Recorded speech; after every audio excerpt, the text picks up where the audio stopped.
We're right on the cusp of substantial change there. There is a huge, there's absolute plethora of planning applications, either live, current or in, on a raft of largely PRS-driven, I think, residential developments in Birmingham, particularly in the likes of St Paul's Square or the Curzon area or the Digbeth area, those areas that are perceived to be, particularly Curzon and the east side of Birmingham, that will benefit from HS2 and as and when it comes. I don't know the stats in terms of the numbers of units, but huge numbers of units. And we're seeing those developments, they're happening now. They're back, the construction is starting nowish really. Now, whether that becomes a boom, that at some point somebody pops the bubble again, I don't know. My perception on that is that we are way behind a city like Manchester, that there's a substantial amount of city living accommodation that's been developed in times gone by, and perhaps in the last 5 years as well.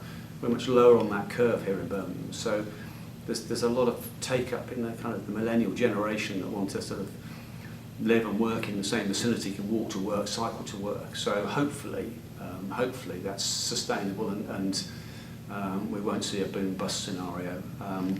And of course a lot of that won't get built at the end of the day. It's not all going to be built just because it's got planning consent. But certainly a trend and values are rising quite quickly at the moment. And tell me a bit about the change in attitude in Birmingham, the sense of pride in the city. How has that moved forward or backwards since the 60s? I think there's a very material factor. You say since the 60s there, but it isn't. It's the last 5 years. And I think there's a number of reasons why that is. I mentioned New Street earlier on, and the fact that there's a pride in the main arrival point in the city now, which there hasn't been for 50 years. It's a positive embarrassment previously.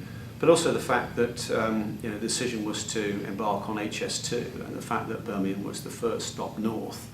And dare I say it, perception, I think, probably that we were going to get that 4 or 5 years before Manchester and the north was, particularly as a lot of the rhetoric around that time was around the northern powerhouse, as opposed to Birmingham or the Midlands, and the Midlands engine as it became. So those things, I think, and the development that's happened here, the quality, the improvement in the cultural offer, which has come with that, it's all interconnected. I think for the first time in my experience, which is 35 years of working in the city, that there is a pride in the local population that hasn't been there hitherto.